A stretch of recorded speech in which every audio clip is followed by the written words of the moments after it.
من الشيطان الرجيم.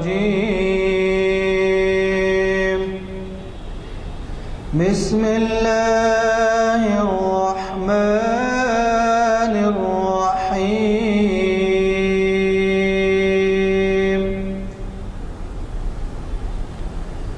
لا يكلف الله نفسا إلا وسعها، لها ما كسبت وعليها ما اكتسبت. ربنا لا تؤاخذنا إن نسينا أو أخطأنا. ربنا ولا تحمل علينا إصرا كما حملته على الذين من قبلنا. ربنا ولا تحملنا ما لا طاقة لنا به، واعف عنا واغفر لنا وارحمنا. أنت مولانا فانصرنا على القوم الكافرين. صدق اللہ. جیسے کہ آپ واقف ہیں، آج ہمارے درمیان ایک اسلامیات کے بہت بڑے اسکالر ہیں، جناب محمد ضیاء الدین نیّر صاحب، اور تاریخ اسلام میں مجھے تو یاد نہیں ہے، وہ اقبالیات میں ہمیشہ دیتے ہیں، تاریخ اسلام میں بھی شاید انہوں نے دیے ہیں کچھ لیکچرز. لیکن آج آپ کو تو پتہ ہے پچھلے چہارشنبے کو ہمارے پاس بوجہ الیکشنز تاریخ اقبالیات کی محفل ملتوی رہی، اقبال شناسی کی. آج انہوں نے ہماری درخواست قبول کی اور تاریخ اسلام کے 643ویں لیکچر میں ہمیں مخاطب کرنے کے لیے وہ آمادہ ہوئے.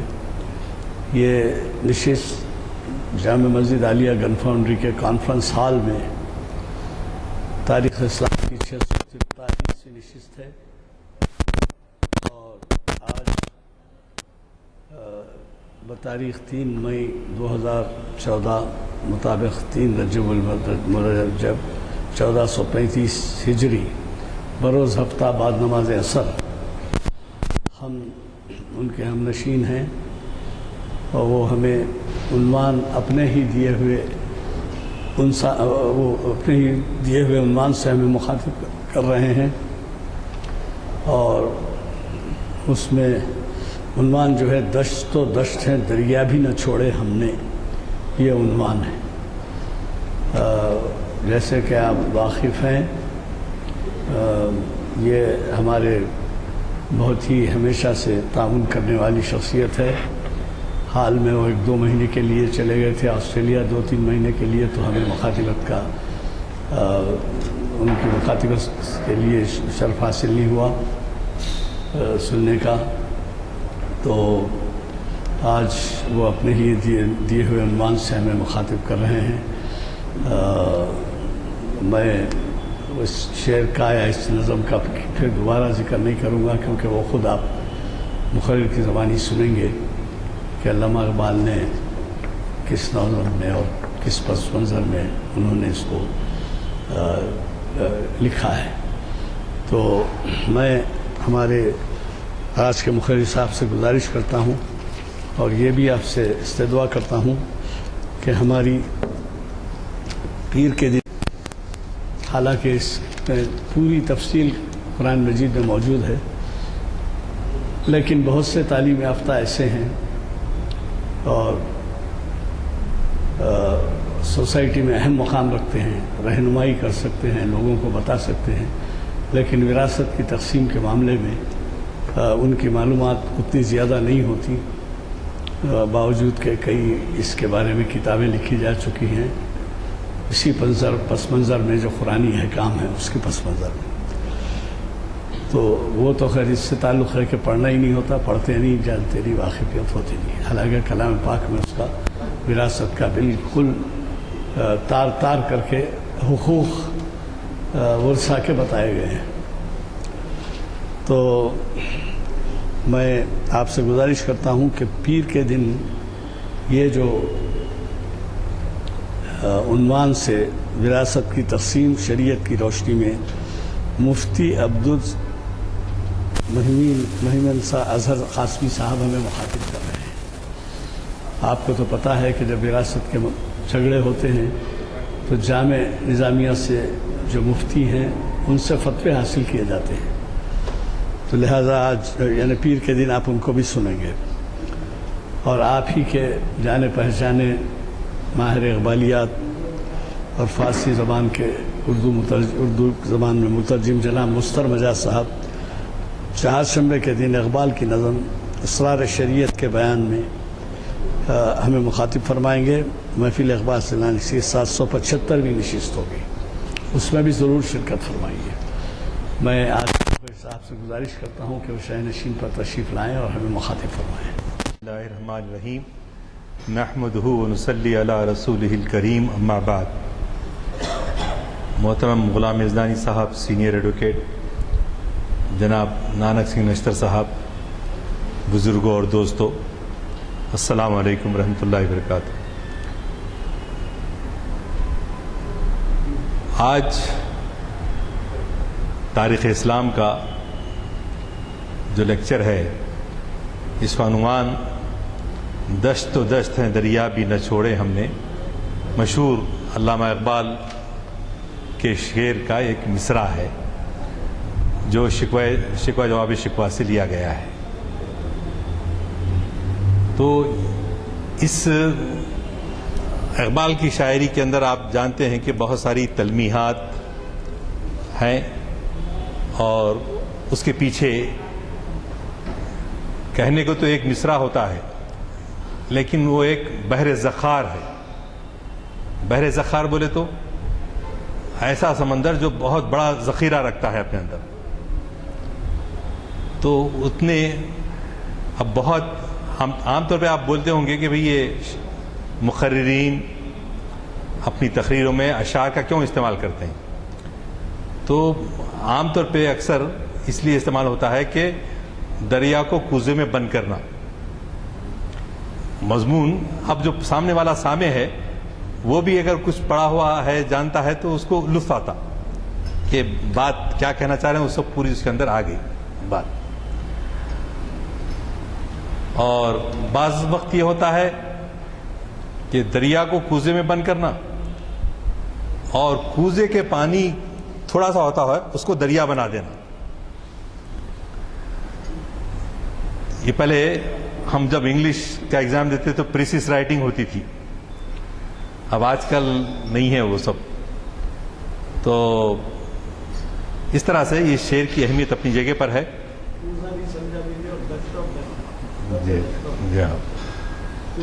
کوزا جو ہے آپ نے دیکھے ہوں گے چمڑے کے بنتے تھے، پانی جو پلانے کے لیے ایسا ایک کیریئر لیدر کے بنتے تھے وہ. تو اس میں ایک 2 سراہی کا پانی آ جاتا تھا. ہم مکے میں بھی دیکھے وہ پہلے آج سے 35 سال پہلے پلاتے تھے اس سے، اب وہ ختم ہی ہو گئے. اور دشت کہتے ہیں جنگل کو. دشت تو دشت ہیں دریا بھی نہ چھوڑے نے. جنگل میں ہی فتوحات کرنا یہ تو آسان ہے، خشکی پر چلنا، لیکن پانی کے راستوں پہ پانی میں اپنے آپ کو پانی کے حوالے کر دینا یہ کوئی معمولی بات نہیں ہے. دشت تو دشت ہے دریا بھی نہ چھوڑے ہم نے، بحر ظلمات میں دوڑا دیے گھوڑے ہم نے. بحر ظلمات، ظلمات کہتے ہیں ظلم کے معنی اصل میں ہم اردو میں جیسا ظلم کہتے ہیں وہ ہے، لیکن اس کے لغوی معنی کیا ہیں؟ اندھیرے کے ہیں، تاریکی. بحر ظلمات یعنی تاریک سمندر کی تاریکیوں میں دوڑا دیے گھوڑے ہم نے. آپ لوگوں میں سے کچھ لوگ دیکھے ہوں گے 86 میں ہم لوگ جو ہے علامہ اقبال کی ایک 100 ایئرس منائے تھے ان کی پیدائش کے. تو سعید بن نقش ایک آرٹسٹ تھے, تو ایک بہت بڑے اس کے اوپر پینٹنگ انہوں نے تیار کی تھی جس میں یہ دست و دست ہیں دریا بھی نہ چھوڑے ہم نے, گھوڑے ہیں سامنے جی, اور وہ سامنے بالکل سمندر ہے, اس کے اندر بہت اچھے انہوں نے اس کو پیش کیا. بہت اچھے حیدرآباد کے مشہور آرٹسٹ تھے, وہ ہمارے عالم خود میر صاحب کے دوست تھے, آپ بھی یاد ہوں گے ان کو. تو بہرحال وہ میں جب یہ شعر پڑھتا ہوں تو مجھے وہ ایک دم وہ پینٹنگ یاد آ جاتی کہ وہ اتنا اچھا ان کا مؤثر اس کو پیش کیا تھا. ہاں ہمارے پاس, ہاں وہ اب پھیکی پڑ گئی ہے مگر وہ یقیناً ان کا بڑا فن تھا وہ. تو اینی وے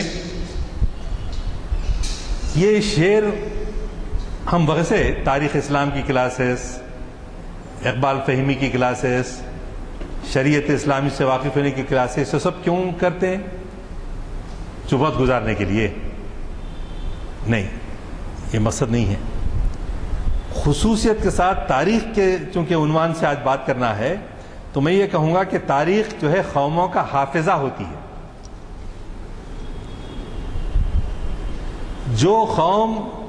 جس قوم کے افراد اپنے تاریخ کو بھول جاتے ہیں, تاریخی شعور سے دور رہتے ہیں, تو سمجھیے کہ ان کے زوال کی پہلی علامت ہے. ان کے زوال کی پہلی علامت یہ ہے کہ آپ اپنی تاریخ سے, اپنے اسلاف کے, اپنے بزرگوں کے کارناموں سے واقف نہ ہو. ہمارا ان سے تعلق ہے.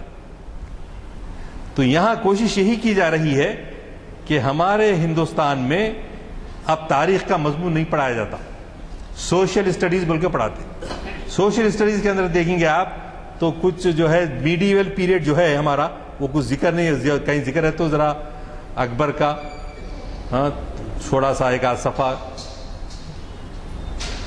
شیواجی کا, ایسا تھوڑا سا رہیں گا. لیکن باضابطہ جو تاریخ ہم پڑھتے تھے, پہلے کتابیں تھیں ہمارے پاس, تاریخ اسلام, تاریخ برطانیہ جی, ویسے مضامین ہوتے تھے پہلے. اب ایک تو اسکول میں ختم ہو گئی اور بہت زیادہ ہم لوگ کوشش کرنے لگے کہ بھئی ہم کو سوشل سائنسز کے بجائے سائنسز, نیچرل سائنسز پڑھنا ہے. تو اس لیے ہماری لیڈرشپ بھی کم ہو گئی, کیونکہ لیڈر کس میں سے ابھرتا معلوم ہے؟ آپ کے سوشل سائنسز سے ابھرتا. سماجی علوم جو پڑھتے ہیں وہی ہمارے لیڈر بنتے ہیں, اور جو نیچرل سائنس پڑھتے ہیں وہ بھی اپنی جگہ ہے, ٹھیک ہے, لیکن ہمارا رجحان جو ہے چند سالوں سے کیا ہو گیا؟ انجینئرنگ, بس انجینئرنگ میڈیکل, یہی ہو کے رہ گیا. سوشل سائنس میں ہم پیچھے ہو گئے. ہم آج دیکھنا چاہتے ہیں کہ سوشیالوجی میں پروفیسر ہیں کیا؟ نہیں ملتے. آپ کے ہسٹری میں نہیں ملتے, پولیٹیکل سائنس میں نہیں ملتے, اکنامکس میں نہیں ملتے, جبکہ یہ شعبے ہیں جو آپ کے لیڈرشپ ابھرتی ہے, آپ کو رہنمائی ملتی ہے, زندگی کو کیسا گزارنا ہے. تو خیر, تاریخ قوموں کا حافظہ ہوتی ہے اور تہذیب انسانی زیست کا حاصل. ان دونوں سے غفلت جو ہے کیا کرتی ہے؟ انسان کو اپنے اسلاف سے کاٹ دیتی ہے.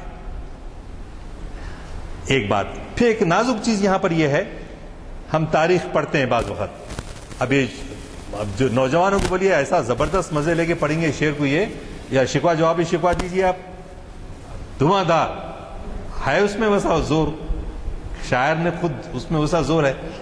لیکن اس بات کا خیال رکھیں کہ ہم جو ہے تاریخ پڑھتے پڑھتے بعض وقت نوسٹالجک ہو جاتے ہیں. فخر, ہمارے آبا و اجداد ایسے تھے, انہوں نے یہ کارنامے کیے تھے, صرف فخر کی حد تک نہیں, آپ کو اختیار کرنا ہے وہ جذبے کو. وہ چند الو بیٹھے تھے. الو بیٹھ کے ہر ایک اپنا اپنا سنا رہا. تو ایک الو جو ہے اس میں سے بولا کہ میرے باپ بادشاہ تھے, میرے دادا ایسے تھے, ایسے بڑے خاندان کی لمبی لمبی چھوڑ رہا. بولتے نہیں ارے چھوڑو رہے ہیں, میں کیا چھوڑ رہے ہیں, بس کرو. تو لمبی لمبی چھوڑ رہا. تو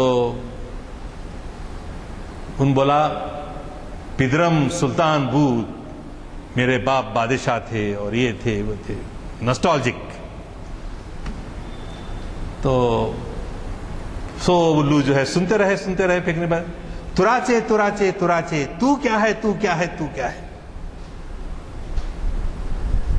اب ہم بیٹھ کے حضرت خالد بن ولید رضی اللہ تعالیٰ عنہ, حضرت ابو عبیدہ ابن جراح, حضرت سعد بن ابی وقاص, حضرت عمر بن عاص, کتنے سینکڑوں ماشاءاللہ صحابہ اکرام ہیں جنہوں نے اعلاء کلمت الحق کے لیے, دنیا میں حق کا بول بالا کرنے کے لیے, اعلاء کلمت اللہ کرنے کے لیے, دنیا سے شر و فساد کو مٹانے کے لیے انہوں نے اپنی جانیں وقف کر رکھی تھیں, اپنے مال, اپنی جان, اپنے سب کچھ قربان.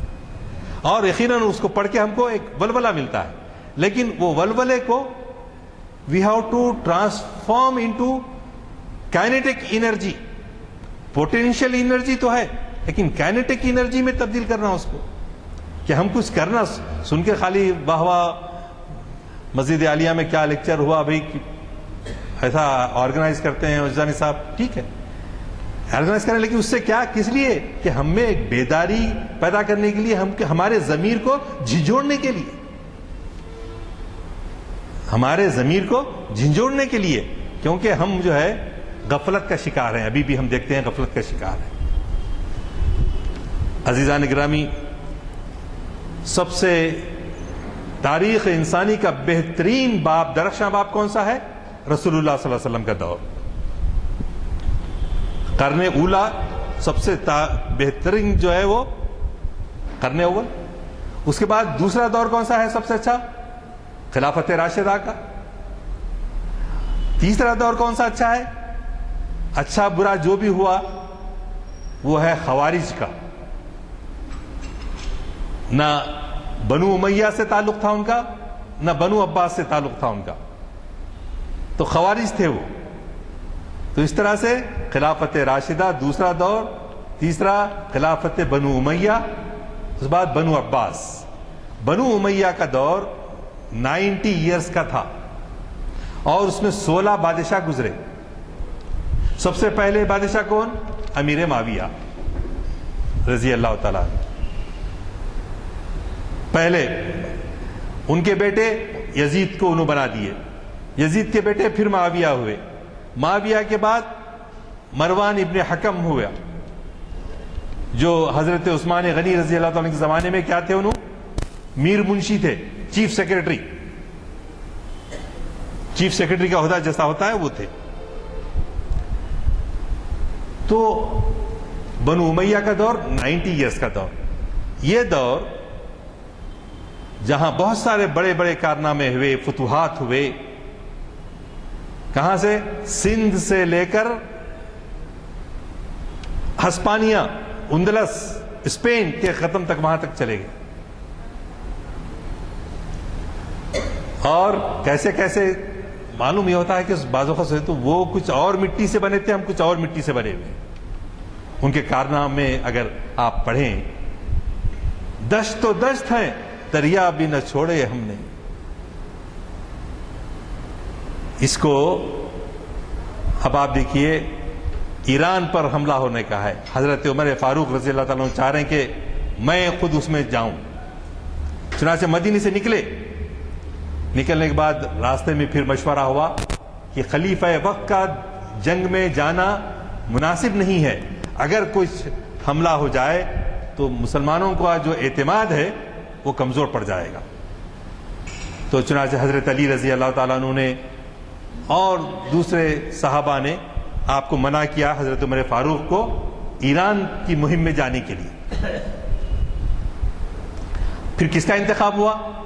کافی غور و خوض کرنے کے بعد حضرت سعد بن وقاص رضی اللہ تعالیٰ عنہ جو حضور اکرم صلی اللہ علیہ وسلم کے ماموں ہیں. حضرت سعد بن ابی وقاص رضی ان کا انتخاب ہوا. ان کی قیادت میں 4000 کا لشکر پہلے روانہ ہوا ایران کی طرف. پھر 4000 میں حضور اکرم حضرت عمر فاروق پھر مزید 2000 یمنیوں کو اور 2000 نجدیوں کو بھیجا. 8000 ہو گئے. اس طرح سے بالکل اب آپ کہاں پہنچے حملہ کرنے کے لیے؟ جب ایران کے سرزمین میں جانے سے پہلے مدائن کے پاس پڑاؤ ڈالے. وہاں ایران کا بادشاہ اس زمانے میں کون تھا؟ یزدگرد تھا، اور اس زمانے کا سپر پاور تھا.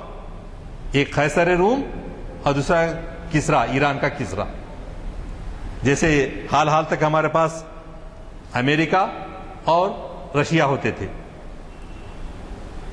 اب جو ہے صرف ایک ہی پاور بن کے ہے جو امریکہ، یونی پولار. تو اس میں اس وقت کے سپر پاور تھے. حضور اکرم صلی اللہ علیہ وسلم نے ایک حدیث میں فرمایا تھا کہ جو لوگ قیصر روم کے مقابلے کے لیے جو لوگ اس میں شریک ہوں گے ان کے لیے مغفرت کا اعلان کر دیتا ہوں. مغفرت کا اعلان کر دیا گیا. جیسا بدری صحابی کے لیے افضلیت ہے، عشرہ مبشرہ کے لیے جیسی سہولت ہے، جیسی ان کی عظمت ہے، تو اسی طرح جو بھی قیصر روم کی افواج کا مقابلہ کرنے کے لیے آگے بڑھیں گے. تو چنانچہ آپ دیکھیے استنبول، قسطنطنیہ، وہاں اس عمر میں 80 سال کی عمر میں حضرت ایوب انصاری رضی اللہ تعالیٰ عنہ جو حضور اکرم صلی اللہ علیہ وسلم کے مدینے میں پہلے میزبان تھے، آپ کو میزبانی کا شرف حاصل ہوا. 80 سال کی عمر ہے، لیکن جنت کی تحریص، جنت حاصل کرنے اور مغفرت حاصل کرنے کے لیے چونکہ حضور اکرم صلی اللہ علیہ وسلم کا قول تھا، تو 80 سال کی عمر میں اس لشکر میں شریک ہوتے ہیں جو قسطنطنیہ استنبول پر حملہ کرنے والا ہے. جو آج اگر استنبول جاتے ہیں تو آپ وہاں زیارت کر سکتے ہیں کہ وہاں اس کنارے پر جنہوں نے اپنے گھر کی زمین حضور اکرم صلی اللہ علیہ وسلم کے حوالے فرمائی، جہاں آج حضور اکرم صلی اللہ علیہ وسلم آرام فرما ہے، اور وہ جو ہے اسلام کی سربلندی کے لیے 80 سال کی عمر میں جا کے وہاں پر شہید ہوتے ہیں.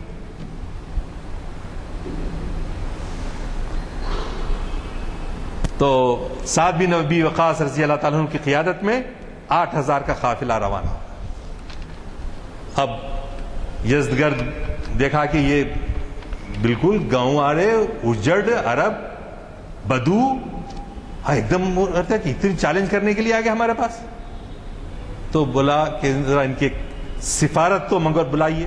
سفارت یعنی ایک وفد جو جا کے ان کی نمائندگی کرتا ہے، اس کو سفیر بولتے نہیں، اردو میں سفیر، ایمبیسیڈر، اسی طرح اس کو سفارت منگواتا ہے کہ آخر ان کا مقصد کیا ہے، کیوں یہ ایک دم کیسے یہ جاہل تھے، اجڑ تھے، یہ ایک دم کیسے تبدیل ہو گئے، یہ ہم کو آنکھیں دکھا رہے ہیں، کون تو بھی یہاں پہ. تو چنانچہ وہاں سب لوگ بڑے بڑے اس میں نام ہیں جو سب جو ہے وہاں پر حضرت عبداللہ ابن عمر، حضرت عبداللہ ابن زبیر، ابن عباس، حسین ابن علی، ایوب انصاری جی، اور یہ سب لوگ جو ہے وہاں پر ہیں. اس میں سے حضرت مغیرہ ابن شعبہ، حضرت عاصم بن عمر، حضرت عمر فاروق کے ایک بیٹے تھے جن کا نام عاصم تھا. میں ضرور ان کے بارے میں تھوڑا سا بیک گراؤنڈ بیان کرنا چاہوں گا کہ حضرت عاصم کی پوتی کے بیٹے کون تھے؟ حضرت عمر بن عبدالعزیز، جن کو 5واں خلیفہ راشد کہا جاتا ہے.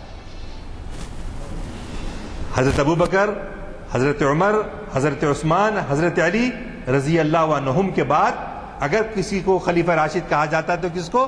حضرت عمر بن عبدالعزیز کو، جن کی خلیفت کی میعاد بھی جو ہے بہت مختصر تھی، صرف 2 سال 5 مہینے 4 دن ان کی خلافت، مگر انتہائی پرہیزگار، نیک، اس دور کے امیہ کے بادشاہ جو ہے اپنی شان و شوکت کے ساتھ رہنے کے عادی ہو گئے تھے جی، لیکن یہ اتنے ہی مسکین،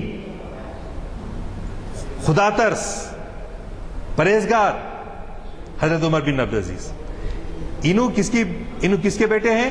حضرت عاصم ابن عمر رضی اللہ تعالیٰ عنہ کے پوتری کے بیٹے۔ وہ وہی واقعہ ہے جو اس سے پہلے میں آپ کے پاس یہاں سنا چکا ہوں کہ حضرت عمر اپنے زمانے میں کیا کرتے، رات میں گھومتے تھے اپنی رعایا کے بارے میں واقفیت حاصل کرنے کے لیے، کوئی پریشان تو نہیں ہے، امن و امان شہر کے اندر ہے یا نہیں ہے، جیسا ہم حضرت ہمارے محبوب علی پاشا کے بارے میں سنتے کہ ٹانگے میں بیٹھ کے نکل جاتے تھے شہر میں یا ندی میں۔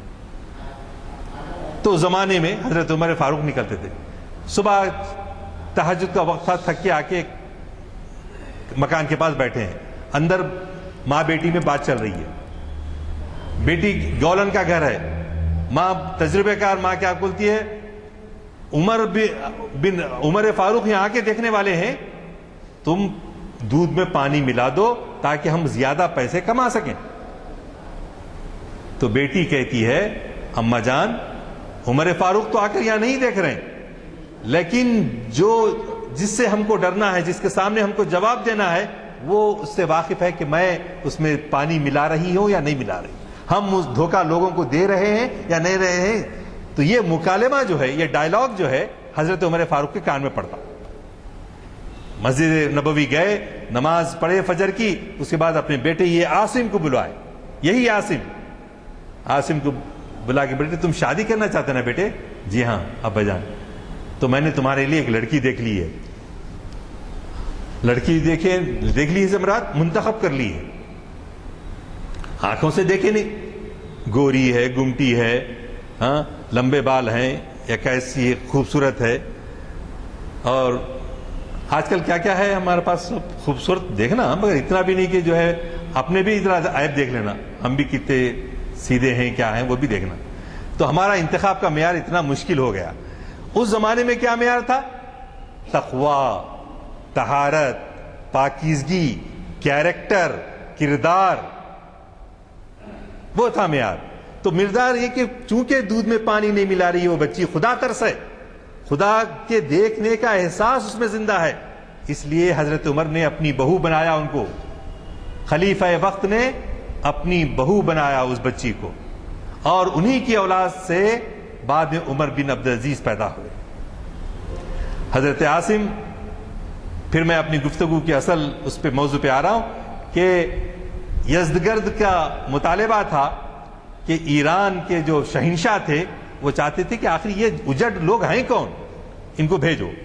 تو گئے، وہ پہنچنے کے بعد اس کے دربار میں جا کے جو ہے اس کا تخت جہاں ہے وہیں پر اپنا گھوڑے پہ جا کے بیٹھ کے وہیں ٹھہر گئے۔ ارے بادشاہ کی توہین ہو رہی ہے، یہ کیا ہو رہا ہے؟ درباری جو تھے ان کو جو ہے کیا کرے، ہٹانے کی کوشش کیے۔ انہوں نے کہا نہیں، یہ قالین کو جو ہے کاٹے، جو فرش پہ بچھا ہوا تھا، ہٹ کے زمین پہ بیٹھ گئے۔ ہم اللہ کی زمین پہ بیٹھنا چاہتے ہیں، ہمارا جو ہے کوئی تمہارے جیسے کر و فر نہیں ہے، ہمارے پاس تم خدا بن کے بیٹھے ہو یہاں پر، ہمارے پاس نے سب ایک ساتھ برابر، کون بڑا ہے کون چھوٹا ہے کچھ بھی نہیں، سب ساتھ ساتھ بیٹھ جاتے۔ تو چنانچہ ان کی تقریر دیکھنے کے بعد اس نے کہا یہ تو کچھ نکلے ہوئے دکھ رہی ہے، بلکہ نزدگر جو ہے خاموش بیٹھا، ان کو جانے دیا۔ جانے کے بعد اپنے رستم، اپنے سپہ سالار کو بولا کہ ان پر حملہ کرو۔ اب رستم آج کرتا ہوں کل کرتا ہوں آج کرتا ہوں ٹلاتے جا رہا۔ اس کے پاس 2.25 لاکھ کی فوج ہے، اور ان لوگوں کے پاس بڑی مشکل سے 18,000 اور 8,000 26,000 25,000 تک کی فوج تھی۔ حضرت سعد بن ابی وقاص رضی اللہ عنہ، مدائن ہے اور بیچ میں دجلہ ہے، اور اس طرف جو ہے مسلمانوں کی جو ہے فوج ہے۔ اب جا کے ادھر حملہ کرنا ہے تو کیا ہے، دریا جو دجلہ ہے، دجلہ و فرات، آپ اقبال کے شعر میں سنے ہوں گے، قافلہ حجاز میں ایک حسین بھی نہیں، قافلہ حجاز میں ایک حسین بھی نہیں، ورنہ ہے تابدار ابھی گیسو دجلہ و فرات۔ وہ جو تاریخ دجلہ و فرات کی جو تاریخ ہے، فرات کے کنارے حضرت حسین رضی اللہ تعالیٰ عنہ کی شہادت ہوئی تھی، کربلا کا معرکہ ہوا تھا، اور یہ دجلہ کے کنارے ایرانیوں سے جو مقابلہ ہو رہا ہے کہ بیچ میں ندی ہے دجلہ، اور ایک طرف حضرت سعد بن ابی وقاص رضی اللہ تعالیٰ عنہ کی قیادت میں مسلم قافلہ ہے، اور دوسری طرف بیچ میں دریا ہے، اور دوسری طرف کون ہے؟ دوسری طرف ایرانی فوج ہے۔ حضرت سعد بن ابی وقاص رضی اللہ عنہ کہتے ہیں کہ آپ لوگوں میں سے کوئی ہے کہ ہم جو ہے پانی میں کود جائیں گے، ہم اپنے گھوڑے اس میں دوڑا دیں گے، اور دشمن ادھر سے تیر ہم پر برسانے لگے، چونکہ ہم پانی میں ہوں گے، ہم اپنا بچاؤ نہیں کر سکیں گے، تو کیا کریں گے؟ آپ لوگ ان تیر اندازوں کا مقابلہ تیر کے ذریعے کرنا، ادھر سے تیر برسائے جائیں گے، پہل ادھر سے کی جائے گی، تو مسلمانوں سے کہا جا رہا ہے کہ آپ ادھر سے ان پر حملہ آور ہوں، تاکہ ہم جو ہے جو کراس کر رہے ہیں ندی کو، ہم کراس کرنے میں ہمارے رکاوٹ نہ ہو۔ تو حضرت عاصم بن عمر رضی اللہ تعالیٰ عنہ، یہی حضرت عاصم جنہوں نے وہ گولن کی بیٹی سے شادی کی تھی، تو کیا کر رہے ہیں؟ حضرت سعد بن ابی وقاص کو یہ تیقن دے رہے ہیں کہ ہم 6000 لوگ ہیں، ہم لوگ جو ہے ان کو ایسے تیر برسائیں گے کہ وہ آپ لوگ جو کراس کر رہے ہیں ان کے لیے کوئی رکاوٹ نہیں ہوگی۔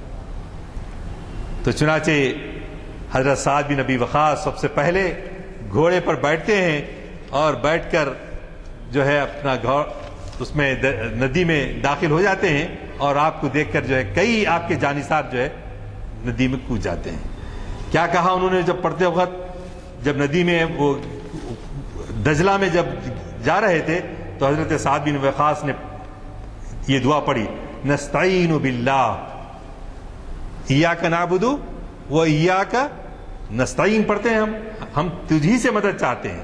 تو کیا آ رہا ہے حضرت سعد بھی، نستعین باللہ، ہم اللہ سے استعانت طلب کرتے ہیں، ونتوکل علیہ، اور ہم اس پہ بھروسہ کرتے ہیں، حسبنا اللہ و نعم الوکیل، ہمارے لیے اللہ کارساز ہے، وہ کافی ہے ہمارے۔ اللہ کا کارساز ہونا کیا ایمان ہے؟ دیکھو آپ اللہ پہ، اللہ کے لیے کام کر رہے ہیں تو اللہ کے لیے، یہ الفاظ ایسے ہیں آپ اس پہ معنی کے ساتھ سمجھیں، نستعین باللہ ونتوکل علیہ، حسبنا اللہ نعم الوکیل، ہمارے اللہ کا کارساز ہونا ہمارے لیے کافی ہے۔ ولا حول ولا قوت الا باللہ، ہمیں اللہ کے سوا کوئی حول ہے نہ ہمارے اطراف، ہم کو کوئی گھیر سکتا ہے، ہم کو نقصان پہنچا سکتا ہے۔ یہ کہہ کر انہوں نے حضرت سعد بن ابی وقاص نے اپنا گھوڑا ڈال دیا۔ ان کی تقلید میں دوسروں نے بھی جرأت سے کام لیا، اور آدھا راستہ ندی کا کراس کر رہے ہیں، ادھر سے تیر شروع ہوئے، جیسا کہ سوچے تھے یہ لوگ۔ ادھر کا تیر حضرت عاصم ابن عمر نے وہاں سے جواب دینا شروع کیا، تو پھر کئی ایرانی جو ہے وہاں سے زخمی ہو کر یا مقتول ہو کر وہیں پر گر رہے تھے۔ اس طرح سے یہ لوگ ادھر کراس کر لیے۔ یہ ہے دشت تو دشت ہے دریا بھی نہ چھوڑے ہم نے، یہ تو ایک پہلا واقعہ ہے، یہ پہلا واقعہ ہے۔ اس سے بڑا اور ایک واقعہ ہے، یہ تو ندی تھی، موسیٰ ندی سے ذرا بڑی ہوں گی، اس میں بھی گزرنا معمولی بات نہیں ہے، پانی ہے، جا رہے ہیں جی۔ اب آ رہا ہے ایک سمندر، جبل الطارق، کہ وہاں آپ جانتے ہیں کہ یہی بنی امیہ کے دور میں جہاں کئی فتوحات بھی ہوئی اور کہیں جو ہے نقصانات بھی ہوئے، اس اعتبار سے کہ وہ دیانتداری باقی نہیں رہی۔ حضرت امیر معاویہ نے اپنے بیٹے کو اپنا جانشین بنا دیا، حضرت حسین رضی اللہ تعالیٰ عنہ کی شہادت ہوئی، یہ سب بنو امیہ کے دور میں ہوا۔ لیکن اسی دور میں یہ بھی ہوا کہ ایک اسی زمانے میں حجاج بن یوسف جیسا ظالم پیدا ہوا، مگر اسی ظالم نے، اس کے کارنامہ کیا ہے؟ قرآن مجید کے جو اعراف ہیں، اعراب، تنوین، ضمہ، فتح، کسر، اردو میں جو زیر، زبر، پیش، تنوین، یہ سب ان لگا۔ اب غیر عربی داں جو ہیں، اب کہاں زبر پڑھنا کہاں زیر پڑھنا کیا معلوم ہوتا اپنے کو؟ ہے نہیں؟ تو وہ کام اس نے کروایا۔ کون؟ حجاج بن یوسف۔ مکے میں جو ہے 9 سال سے حضرت عبداللہ ابن زبیر کی حکومت چل رہی تھی۔ انہوں کون تھے؟ حضرت اسماء بنت ابی بکر کے بیٹے، بی بی عائشہ رضی اللہ تعالی عنہا کے بھانجے۔ وہ 9 سال سے وہاں حکمراں ہیں۔ ان کو ہٹانے کے لیے ولید بن عبد الملک، جو بنو امیہ کا خلیفہ بن کے دمشق میں بیٹھا ہوا تھا، وہ بہت سارے لوگوں کو آمادہ کر رہا تھا کہ مکے میں تمہاری میں پوسٹنگ کرتا ہوں، جا کے وہاں حضرت عبداللہ ابن زبیر کو وہاں سے ہٹانا، نکالنا۔ انہوں حکومت چلا رہے ہیں اپنی وہاں پہ، تو کوئی تیار نہیں ہوا، ڈرتے تھے۔ لیکن یہ حجاج بن یوسف ایک مدرسے میں ٹیچر تھا، اور نہ صرف ٹیچر، زبردست مقرر تھا، زبردست تقریر کرتا تھا۔ اس زمانے میں تقریر کی بڑی اہمیت ہوتی تھی، آج کل رفتہ رفتہ کم ہوتے جا رہی ہے، ورنہ تقریریں ہم کو الیکشن کی تقریریں سننے کو ملتی۔ خیر، تو حجاج بن یوسف کو جو ہے وہاں پر نامینیٹ کر کے بھیجا گیا، تو اس نے حضرت عبداللہ ابن زبیر کی حکومت کا خاتمہ کیا، اور حضرت عبداللہ ابن زبیر جو ہے شہید ہوئے۔ اسی زمانے میں حجاج بن یوسف نے اپنے بھتیجے اور داماد محمد بن قاسم کو سندھ کی طرف بھیجا، کیوں سے ملابار سے، سیلون سے ہوتے ہوئے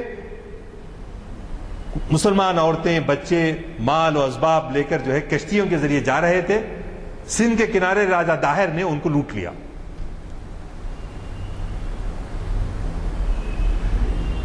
تو حجاج بن یوسف وہاں سے 2 مہمیں بھیجا، 6-6 ہزار کی، مگر دونوں ناکام ہوئے۔ تو اپنے بیٹے کو 17 سال کی عمر کا تھا، محمد بن قاسم صرف 17 سال کا، انڈر 19 کرکٹ میں ہوتا ہے، انڈر 19 کھیلتے،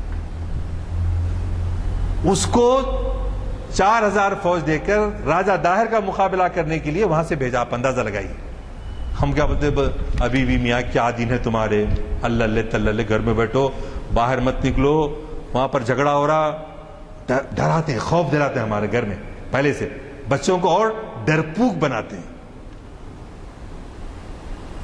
اگر اللہ پہ یقین، نتوکل علی اللہ ونستعین، استعانت باللہ، اللہ کی استعانت پر یقین ہو، پھر مومن خوف زدہ نہیں ہوتا، مومن خوف زدہ نہیں ہوتا۔ تو چنانچہ اس کی مثال محمد بن قاسم کی دیکھیے، صرف 17 سال کی عمر میں وہ وہاں پر روانہ ہوتا ہے، راجہ داہر کو شکست دیتا ہے۔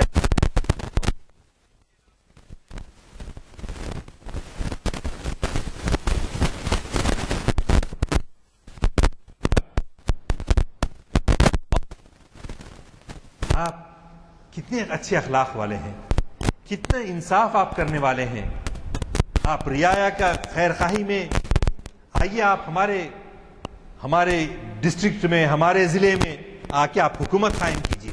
کتنا خود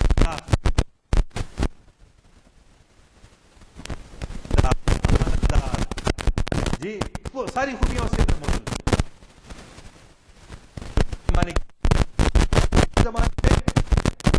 مغرب میں موسیٰ بن نصیر وہاں پر حکمراں ہے، اور ایک غلام اس کو جو ہے وہاں پر بھی یہی ہوتا ہے کہ ارے کتنے اچھے اخلاق کے لوگ ہیں تم لوگ، آؤ اسپین میں، ہسپانیہ میں ہمارے پاس ظلم ہو رہا ہے، آپ لوگ آئیے اپنی حکومت کیجئے. دعوت دی انہوں نے. اسپین والوں نے موسیٰ بن نصیر کو دعوت دی کہ آپ اپنے لوگوں کو بھیجئے. کیوں؟ کہ حکمرانی جو کر رہے ہیں انصاف کے ساتھ. ہمارا ہندوستان میں یہی ایک مطالبہ ہے کہ آپ انصاف کیجئے، عدل سے کام لیجئے، بس اور کچھ نہیں. عدل سے کام لیجئے، ہمارے ساتھ انصاف برتیے. ہم اقلیت میں ہیں، ہم مائنارٹی میں ہیں، بلکہ ہم کو دبانے کی کوشش مت کیجیے. اقلیتوں کے ساتھ انصاف وہاں کی صحیح حکمرانی کی سب سے بڑی دلیل ہوتا ہے. تو یہی وجہ تھی کہ اسپین کے لوگ بلائے موسیٰ بن نصیر کو، محمد بن قاسم کو سندھ کے لوگ بلائے، آؤ ہمارے پاس، ہمارے بادشاہ جو ہیں ہم پر ظلم کرتے ہیں، ہم کو لوٹتے ہیں. انہی کی دعوت پر انہوں نے موسیٰ بن نصیر نے جو ہے طارق بن زیاد کو بھیجا. اب یہاں طارق بن زیاد جب جا رہے ہیں تو آپ دیکھیے کہ ان کو یاد آیا کہ قادسیہ کے معرکے میں، مدائن کے معرکے میں دجلہ کے کنارے سعد بن ابی وقاص نے کیا کارنامہ انجام دیا تھا، حضرت عاصم بن عمر رضی اللہ تعالیٰ عنہ نے کیا کارنامہ انجام دیا تھا. ان کو یاد آیا، آ کے کہنے لگے اب یہاں حالانکہ 12 مائلز جو it is about 18 kilometre wide, 18 kilometre wide, جس میں سے کئی جہاز گزر سکتے ہیں، بڑے سے بڑے جہاز، اتنی بڑی وسیع سمندر ہے. اس میں انہوں نے اپنے گھوڑوں کو اس میں ڈال دیا اور جو ہے کراس کر کے جو ہے جب وہاں پہنچے اس اندلس کے ساحل پر پہنچنے کے بعد آپ جانتے ہی ہیں کہ اس نے اپنی کشتیوں کو جلا دیا. کہا کہ سامنے دشمن ہے، العدو امامکم، تمہارے سامنے دشمن ہے، والبحر وراءکم، اور تمہارے پیچھے سمندر ہے. اب دونوں میں سے کچھ بھی فیصلہ کر لو. سامنے دشمن ہے، پیچھے عین المفر، پھر فرار ہونے کا کون سا راستہ ہے؟ سامنے دشمن کو ملنا ہے، پیچھے سمندر میں ڈوبنا ہے. فعین المفر، پھر فرار کا کون سا راستہ ہے؟ تو اس کو اقبال نے بہت اچھے انداز سے منظوم کیا، فارسی میں بھی اردو میں بھی. طارق چوں بر کنارے اندلس سفینہ سو، طارق جب اندلس کے کنارے پہنچا اس نے اپنی کشتیوں کو جلا دیا. سفینہ سوخت، گفتن کار تو بنگاہ خرد خطاست. اس کے ساتھیوں نے کہا کہ کوئی عقل مند یہ کام کر سکتا ہے؟ یہ کوئی عقل مندی کی بات ہے؟ گفتن کار تو بنگاہ خرد خطاست، تو نے بڑی غلطی کی ہے دانش مندوں کے نزدیک. دوریم السواد وطن باس چون رسیم، ہم ہمارے وطن سے بہت دور ہیں، ہم کیسے پہنچیں گے؟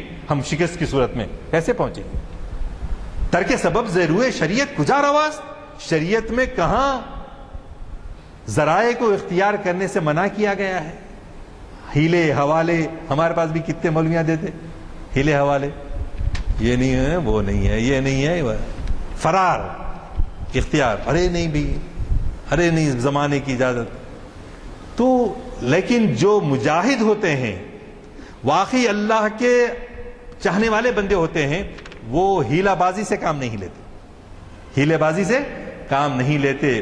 تو انہوں نے واقعی سرفروشی کا جذبہ تھا، اسی لیے پھر اس نے کہا گفتن کار تو بنگاہ خرد خطاس، دورے میں سواد وطن باس چون رسیم، خندید دست و خیش برد و گفت. اس نے اپنی تلوار کے مٹھ پر اپنا ہاتھ رکھا اور ہنسا، ہنس کے جواب دیا اعتراض کرنے والوں کو، ہر ملک ملک ماست کے ملک خدائے ماست. ہر ملک ہمارا ملک ہے کیونکہ یہ اللہ کی زمین ہے، یہ ہماری زمین ہے. اب ہمارے پاس یہ جو مغربی نظام، مغربی جو نظام آیا، جمہوریت کا نظام، جو ابھی ہم نے ووٹ ڈالے، جی جمہوریت ایک طرز حکومت ہے جس میں بندوں کو گنا کرتے ہیں، تولا نہیں کرتے. اور ایک دوسرے کا اقبال کہتے ہیں، کیا تو نے دیکھا نہیں مغرب کا جمہوری نظام؟ کیا تو نے دیکھا نہیں مغرب کا جمہوری نظام؟ چہرہ روشن، اندروں چنگے سے تاریک تر. بیرون چہرہ بہت اچھا ہے، ارے democracy, government of the people, by the people, for the people. لیکن وہی اوباما صاحب کیا کیا نہیں کر رہے ہیں. ایران، افغانستان، پاکستان، ہر جگہ دنیا میں جہاں جہاں ہو سکتا ہے کیا کیا نہیں کر. مصر، سیریا، وہ انسان نہیں ہے. اگر ان کا ایک آدمی بھی مرتا ہے سب اٹھ کے کھڑے. ہمارے پاس اسلام میں وہ نہیں، سارے انسان برابر ہیں، چاہے وہ کالا ہو، گورا ہو، کرسچن ہو، سکھ ہو، دلت ہو، کوئی بھی ہو. ہمارے پاس اونچ نیچ کا کوئی نظام، سب مساوی. میرے کانٹا چبھتا ہے تو میرے کو جو درد اندر ہوتا ہے، نانک بھائی کو بھی کانٹا چبھائے تو وہی درد ہوتا ان کو. اچھا کھانا میرے کو شوق ہے، تو اب ہمارے یزدانی صاحب بولتے ارے نیئر صاحب کیا کھا رہے، میں نہیں کھاتا. بولتے کیا نہیں، اچھا ہے، ٹیسٹ ہے، اچھی چیز کو غیرہ کو آپ بھی پسند کرتے ہیں، میں بھی پسند کرتا ہوں. ہر ایک کی خواہش ہے. ہاں تو خواہشات یکساں ہیں، تکلیف یکساں ہے، درد یکساں ہے. لیکن ہم جو ہے اونچ نیچ فرق جو کرتے ہیں، یہ وہ لوگ ہیں، یہ وہ لوگ ہیں. بنیادی طور پہ ہم سب کو کیا ہے، سب سے پہلے انسان بننا ہے، انسان بننا. انسانیت کا بیان اسلام سے بڑھ کر اور کوئی دین ہے ہی نہیں. اگر ہے تو بہت اچھی بات ہے. انسانیت کا خیال. ہم لوگ کیا کریے، جیوگرافیکل باؤنڈریز. اب خالی ہمارے پڑوسی ملک کو ہم ڈراتے رہتے. چائنا، بنگلہ دیش کو ہم ڈرا رہے ہیں. 16 تاریخ کے بعد بوڑیا برج سے لپٹ کے جانے کا. تو یہ باؤنڈریز جو بنائی ہے سب کس کا دیا ہوا ہے؟ مغرب کا دیا ہوا جمہوری نظام ہے. ورنہ ادھر کی مٹی میں رہنے والے، ادھر کی مٹی میں رہنے والے، کرناٹک میں رہنے والے، آندھرا میں رہنے والے، تلنگانہ میں رہنے والے، سب برابر ہے، سب برابر ہے. ہمارے پاس اساس کیا ہے؟ انسانیت ہے. انسان ہمارے پاس اساس ہے. اسی لیے ہم وطن کے بارے میں بھی کیا کہتے ہیں؟ وطن ہمارے کو محبوب ہے، ہم کو پسند ہے، ہم اس کو محبت کرتے ہیں اس سے، لیکن معبود نہیں ہے ہمارا. عبادت اس کی ہم نہیں کر سکتے. تو خیر، میں اس نتیجے پہ آ رہا تھا کہ جب طارق بن زیاد نے کشتیاں جلا دیں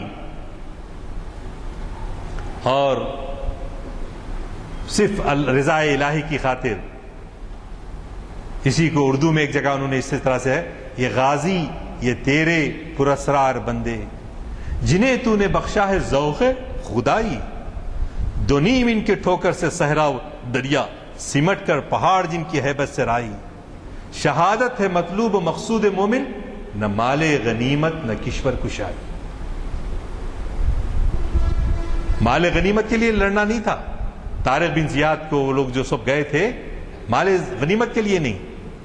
غنیمت ضمنی چیز ہے، مال غنیمت ضمنی چیز ہے، سیکنڈری چیز ہے. اصل چیز کیا ہے؟ رضا الہی کی خاطر. رضا الہی کی خاطر. آپ دیکھیے کہ کس طرح سے لوگوں کا کیریکٹر تھا. ایران فتح ہوتا ہے یہی قادسیہ میں، وہاں کے بادشاہ کا ہیروں والا تاج، دنیا کا مال غنیمت 3 کروڑ دینار کا اس زمانے میں ملا ایران سے مسلمانوں کو. 3 کروڑ دینار. اور آپ کو معلوم ہے وہ صبح آیا تو کیا بولے؟ حضرت عمر فاروق رونے لگے. تو حضرت عبد الرحمن ابن عوف بولے آپ کیوں روتے ہیں؟ خوش ہونے کی بات ہے، اتنا مال آ گیا صبح گیا. مال آنے کے بعد اس کی محبت کی وجہ سے ہمارے دلوں کے اندر فطور پیدا ہوتا ہے. یہ امتحان ہمارے لیے مشکل ہے. وہ امتحان غربت میں آسان تھا جو ہم خدا کے سامنے دے سکتے تھے، لیکن یہ امتحان مشکل امتحان ہے. اسلام دولت سے روکتا نہیں، مگر دولت کی محبت میں گرفتار ہو جانے سے منع کرتا ہے. دولت کمانے سے نہیں روکتا اسلام. اس کا مطلب یہ مت لیجیے آپ دولت ضرور کمانا، حلال طریقے سے کمانا جی، لیکن اس کی محبت میں، کیونکہ وہ ہمیشہ ہمارے ساتھ آنے والی چیز نہیں ہے. ہمارے ساتھ آنے والی چیز ہمارے اعمال ہیں، ہمارا اخلاص ہے، ہمارا ایثار ہے، ہماری قربانی ہے. یہ اللہ میاں جو ہے اس چیزوں کو دیکھتا ہے. تو چنانچہ یہ بڑا ہار، بڑا تاج جو ہے ایک آدمی کو ملا. ان جو ہے سعد بن نبی وقاص کا خیمہ ڈھونڈتے ہوئے آیا، پہنچ کے بولا امیر المومنین کون ہے؟ تو سعد بن نبی وقاص ہیں. کیا ہے؟ تو ایک کپڑے میں چھپا کے لایا تھا. انہوں دیکھ کے پریشان ہو کے نیچے سے اوپر دیکھ رہے ہیں کہ ارے کون تو بھی ہے یہ اتنا اچھی قیمتی چیز جس کی قیمت کا کوئی اندازہ نہیں کر سکتے. اب اندازہ لگا یہ کوہ نور مل گیا ہمارے کو. فرض کرو، فرض کیجئے کوہ نور ہمارے ہاتھ میں آ گیا تو کتنے چوریوں سے چھپا کے کر کے اس کو لے جائیں گے. تو انہوں کیا کرے معلوم ہے؟ لا کے ان کے سامنے رکھ دیے. رکھنے کے بعد نیچے اوپر دیکھنے کے بعد سعد بن نبی وقاص بولے آپ کا نام کیا ہے؟ تو انہوں منہ پلٹا لیے، اباؤٹ ٹرن، بالکل پلٹ گئے. پلٹ کے کھڑے رہ کے بولے میرا نام جس کی رضا کے لیے میں نے کام کیا ہے وہ میرا نام سے واقف ہے. میں کچھ آپ سے شاباشی اور آپ سے آپ میری تعریف کرنا اور میری شہرت ہونا اسی لیے میں نے کام نہیں کیا ہے. میرا جو نام ہے وہ اللہ جانتا ہے، بس یہ امانت ہے جو مل گیا ہے میں آپ کے ہاتھ. اللہ اکبر، کیا کردار تھا، کیا کیریکٹر تھا. اور نسبت ہم کو ان سے کیا نسبت ہو سکتی ہے؟ اب اندازہ لگیے. ہمارا کردار، ہمارا کیریکٹر اس کو دیکھیں تو کہاں سے. ایک آخری بات کہتے ہوئے میں اپنی گفتگو ختم کروں گا.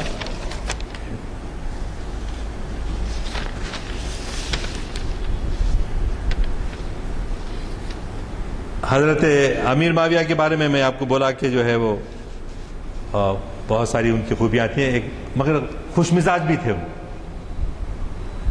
تو ان کے پاس حضرت علی رضی اللہ تعالیٰ عنہ کے بھائی آئے. بھائی آ کے انہوں نے امیر معاویہ سے کہا عقیل بن ابی طالب آئے. عقیل بن ابی طالب آئے، آنے دربار میں آئے. حضرت امیر معاویہ بیٹھے ہوئے تھے. آنے کے بعد لوگوں سے کہا دیکھو یہ کون ہے معلوم ہے؟ یہ ابو لہب کے بھتیجے ہیں. ابو طالب کے بیٹے معلوم ہونا، لیکن ایک جملہ وہ کر دیے کہ مذاق کے طور پہ انہوں ابو لہب کے بیٹے ہیں. تو عقیل ابن ابی طالب بھی کچھ معاملے یاد نہیں تھے، برجستہ انہوں نے جواب دیا یہ امیر معاویہ کون ہے معلوم ہے؟ یہ ابو لہب کی بیوی کے بھتیجے ہیں. اسی وقت برجستہ انہوں نے جواب دیا. وہ بڑے خوش مزاج تھے اور انہوں نے بہت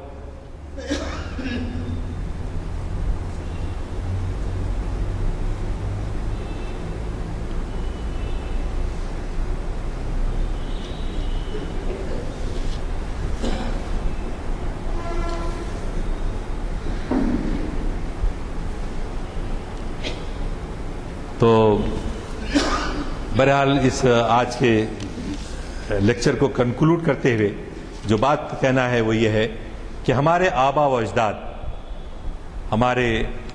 ہم اتفاق سے مسلمان گھرانے میں پیدا ہوئے تو ہم جو ہے کلیم کرتے ہیں کہ یہ مسلمان بادشاہ تھے یا صحابہ کرام تھے، تابعین تھے، مجاہدین تھے، تو یہ ان لوگوں کی ہسٹری پڑھنے سے ہم کو سبق یہ سیکھنا ہے کہ بنیادی جذبہ جو کام کرتا ہے، تین چیزیں بڑی اہم ہیں۔ ایک کہ ہر قسم کا خوف ہم اپنے دل سے نکال دیں، صرف اللہ کی رضا، اللہ کے خوف ہمارے دلوں میں ہونا، اور ایثار کا جذبہ پیدا ہونا۔ آج فقدان پایا جاتا ہے ایثار۔ اپنے خاندان میں شادی ہوتی ہے، ضرورت مند ہے، ہم اپنی فضول ضروریات کے لیے پیسہ خرچیں گے لیکن ان کی مدد کرنے کے لیے آمادہ نہیں ہوں گے۔ تو یہ ایثار کا جذبہ جو ہے نا وہ بہت کم ہوتے چلے جا رہا ہے۔ ہم اگر اپنا جائزہ لیں، ایثار ہونا، قربانی ہونا،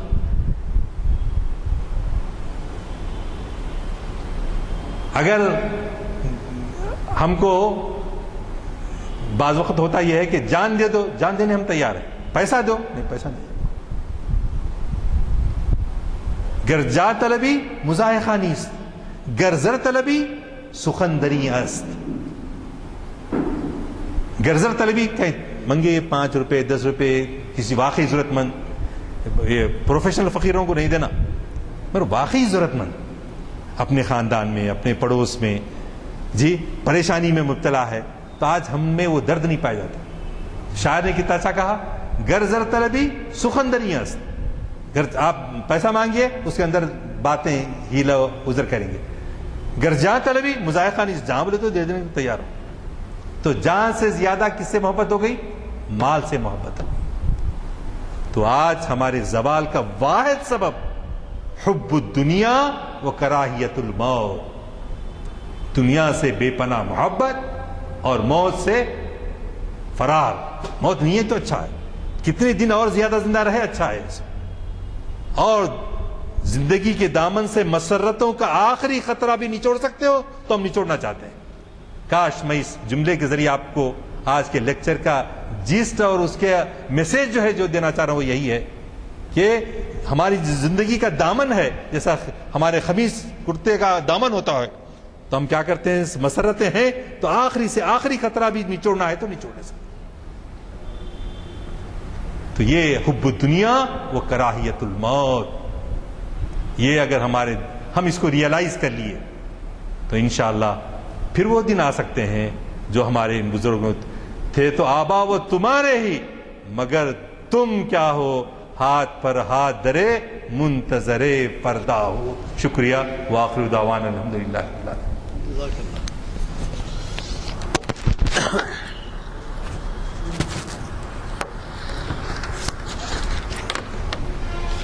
سننے کا موقع ملا، آپ واضح کریں گے کہ ظلمات کے معنی آپ نے سمجھائے، بحر ظلمات میں دوڑا دیے گھوڑے ہم نے، تو یہ کیا بلیک سی اور ڈارک سی جو کہا جاتا ہے وہ اس سے متعلق ہے؟ جی، ایک سمندر ہے جس کا نام ہے بلیک سی، بحر الکاہل۔ تو یہ جو آپ نے وضاحت کی کہ ظلمات کے معنی اندھیرے کے ہیں، ظلم جو ہم عام طور پہ استعمال کرتے ہیں وہ دراصل اندھیرے کے ہیں۔ تو بحر ظلمات مقام تھا جہاں پر کہ یہ واقعہ پیش آیا تھا، جس کا آپ نے ذکر کیا تاریخی طور پر کہ اس میں انہوں نے گھوڑے ڈال کر اپنی جان کی پرواہ کیے بغیر اسلام کی اشاعت کے لیے جرأت کی۔ اور یہ جو آپ نے بیان کیا ایک ایسے پیریڈ سے متعلق ہے، آپ واقف ہیں، ایک کتاب ہے جس کا مجھے اردو میں ترجمہ ہے یا نہیں ہے معلوم نہیں، لیکن کتاب انگلش میں ہے، 100 Great Men of the World۔ ایک کرسچین رائٹر نے لکھا ہے دنیا کے 100 بڑے آدمی، اور اس میں اس نے سب سے پہلا مقام دیا ہے سرکار دو عالم صلی اللہ علیہ وسلم۔ میں ذکر اس لیے کر رہا ہوں کہ ایک تقابلی جائزہ بھی ہو سکتا ہے اگر آپ کو 100 Great Men of the World پڑھیں، کیونکہ اس کے بعد جو تذکرے ہیں جن لوگوں کے، ان لوگوں کی بڑائیاں جو گنائی گئی ہیں وہ آپ کے سامنے رہیں گی، لیکن اس نے ان تمام کی اسٹڈی کے بعد نمبر 1 جو قرار دیا ہے وہ سرکار دو عالم صلی اللہ علیہ وسلم کو دیا ہے۔ یہ نہیں کہ اس کے بولنے کی وجہ سے بڑائی آئی ہے، بلکہ یہ ہے کہ اعتراف ہے ہو گیا۔ آپ نے انسانیت کے بارے میں کہا، علامہ اقبال کا ہی شعر ہے، میں سمجھتا ہوں یہی ہے عبادت، یہی دین و ایمان کہ کام آئے دنیا میں انسان کے انسان.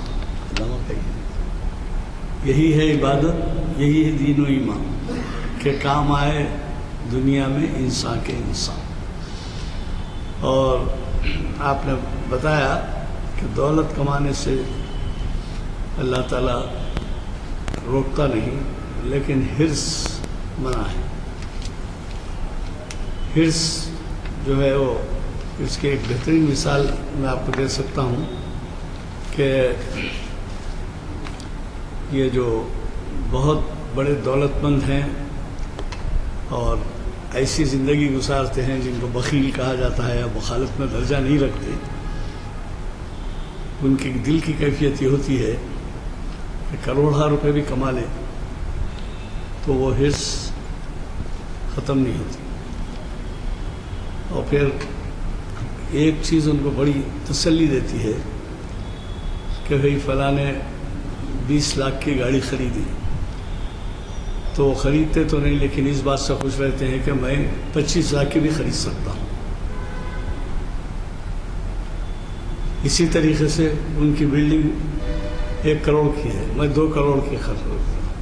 کیا ہے، حرص میں وہ جمع ہوتے رہتا ہے لیکن خرچے میں نہیں آتا، اور جب خرچ میں آتا ہے تو کئی لوگوں کا فائدہ ہوتا ہے. تو ایک شخص ہے جو خرچ کر کے اللہ تعالیٰ کی نعمتوں سے فائدہ اٹھاتا ہے، اور ایک شخص ہے وہ جو اکٹھا کر کے صرف اس ایقان پہ جیتا ہے، اس بھروسے پہ جیتا ہے، اس اصول پہ جیتا ہے کہ میں یہ سب کچھ کر سکتا ہوں، وہ کرتا ہوں، اور آخر میں مر جاتا ہوں لیکن اس کے پاس خود دھرے کا دھرا رہ جاتا ہے. یہ حرص، اس وجہ سے اس کو منع کیا گیا ہے. حرص کے بارے میں آپ نے جو وضاحت کی، آپ کے سامنے میں نے پہلے ہی پیش کر دیا کہ وراثت کی تقسیم شریعت کی روشنی میں غیر معمولی اہم عنوان ہے. وراثت کی اسلامی اصولوں کی جو تفہیم کی گئی تو اس کا اثر یہ ہوا کہ ہندو مذہب میں طلاق نہیں تھا. آپ کو تو معلوم ہے کہ اصول یہ تھا کہ یونین آف 2 سولز کہا جاتا ہے کہ جب شادی بیاہ کے رسم و رواج ختم ہو جاتے ہیں تو ان دو کے میاں بیوی کے جو ارواح ہیں وہ ایک جگہ جمع ہو جاتے ہیں، یونین آف 2 سولز. اور اسلام میں وہ کانٹریکٹ ہے، کانٹریکٹ کے معنی ہے معاہدہ. تو اس طریقے سے معاہدے کے بعد جو وراثت کے حقوق ہیں اس سے ہم بہت ناواقف ہیں. ضرور اس میں کوشش کیجیے آپ شریک ہونے کی، کیونکہ یہ مختصر وقت میں تو میں اس کے فائدے نہیں بتا سکتا، لیکن اتنا ضرور کہوں گا کہ آپ کو وراثت کی بنیادی معلومات ہونے چاہیے اور یقیناً ہوں گے، کیونکہ آپ آپس میں دیکھتے ہوں گے کہ عزیز اقارب یہ تمام لوگوں میں وراثت کے کتنے جھگڑے پڑتے ہیں اور وہاں کتنے انصاف سے کام لیا گیا ہے. اسی طریقے سے ہندو مذہب میں وراثت کے معاملے میں بیٹی کو کوئی حق نہیں تھا، صرف پوری جائیداد کا مالک بیٹا بنتا تھا. اب 1956 میں ایک قانون بنا جس کے ذریعے وہاں پر بھی جو ہے، پہلے تو ایک طلاق کا قانون بنا کہ وہ طلاق بھی دے سکتے ہیں، پھر دوسرا قانون بھی بنا جس میں وراثت کے بارے میں بھی بہت سی باتیں بتائی گئی اور بیٹی کو بھی حقدار قرار دیا گیا. خیر ابھی بھی یہ میری تقریر کا موقع نہیں ہے، مگر جب بولنے کا وقت آیا تو میں آپ سے ذکر کر دیا. اور دوسرے یہ کہ ہمارا ہر ہفتے ہر پہلے اتوار کو ایک لیکچر ہوتا ہے پبلک گارڈن میں، اور وہ صبح 7 بجے ہوتا ہے، اور اس میں سپر اسپیشلسٹ آتے ہیں. اور اب کے جو سپر اسپیشلسٹ ہیں اب 6-7-8 مہینوں سے اپولو ہاسپٹل کے سپر اسپیشلسٹ آتے رہے ہیں. اب بھی ڈاکٹر دلیپ ایم بابو آ رہے ہیں کل صبح 7 بجے اندرا پریا درشنی میں، اور ان کا عنوان ہے kidneys and hypertension, kidneys from diabetes and hypertension. آپ کو تو معلوم ہے کہ پہلے گردوں کی بیماریاں اتنی نہیں تھیں، اب گردوں کی بیماریاں اتنی ہو گئی ہیں کہ ڈائلسس وغیرہ آپ کو یہ وقت نہیں ہے جو میں کہوں. کل سنیے بیٹھ کے 7:15 بجے آئیے اور ایک اچھے لیکچر سے فائدہ اٹھائیے. سب سے بڑی بات میں آپ سے یہ عرض کرتا ہوں کہ ایسا مرض ہے جو آخر وقت تک ظاہر نہیں ہوتا، اور جب ظاہر ہوتا ہے آپ سمجھتے ہیں کہ اب یہ میں علاج کراؤں گا تو آپ کو علاج کی گنجائش نہیں رہتی. اب پتہ ہی نہیں چلتا کہ آپ اس کے بیمار ہیں. تو لہٰذا یہ اتنا اہم عنوان ہے کہ آپ سب اس وجہ سے بھی واقف ہوں کہ ممکن ہو آپ کو ضرورت نہ پڑ رہا پیش آئے، لیکن آپ کے حلقے میں عزیز اقارب میں، دوست میں، احباب میں یہ تمام چیزوں کی ضرورت پیش آئے۔ اور ایک بات آخری میں آپ سے کہہ دیتا ہوں کہ دنیا بہت بدل گئی ہے، حالات بدل گئے ہیں، صحت کا خیال رکھنا بہت ضروری ہے۔ ایک مہینے میں 720 گھنٹے ہوتے ہیں، 24x30، 720 گھنٹے میں 1 گھنٹہ ہر مہینہ پہلا اتوار صبح پبلک گارڈن میں آئیے اور اندرا پریادرشنی میں لیکچر اٹینڈ کیجیے۔ ایسے ماہرین کا لیکچر ہوتا ہے جن کو آپ اوپینین کے لیے جائیں، مرض کی تشخیص کے لیے جائیں تو 500 روپے 1000 روپے فیس لے کے 2 دن کے بعد آؤ، وہاں بیٹھ کے سوال کر لے سکتے، جواب کر سکتے۔ چنانچہ ہمارے پاس اضلاع سے اور سبربن ایریا سے لوگ آتے ہیں، پر پچھلے 2 لیکچر سے تو کئی لوگ باہر واپس چلے گئے۔ بہرحال گزارش ہے کہ کل کا لیکچر اٹینڈ کیجیے، دعا فرمائیں گے آپ، دعا کے بعد پھر درخواست۔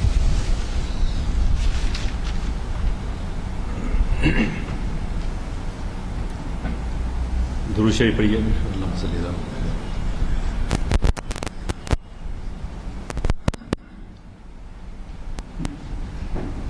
ربنا ظلمنا انفسنا وإن لم تغفر لنا وترحمنا لنكونن من الخاسرين ربنا لا تزغ قلوبنا بعد إذ هديتنا وهب لنا من لدنك رحمة إنك أنت الوهاب ربنا هب لنا من لدنك ذرية طيبة إنك سميع الدعاء اللهم ارزقنا توبة نصوحا قبل الموت اللهم ارزقنا الشهادة عند الموت اللهم ارزقنا جنة ونعيما بعد الموت ربنا ربنا ربنا تقبل منا إنك أنت السميع العليم وتب علينا إنك أنت التواب الرحيم صلى الله تعالى على خير خلقه ونور عرشه سيدنا مولانا محمد وعلى آله وأصحابه وأزواجه وأولاده وأحفاده أجمعين آمين برحمتك يا رب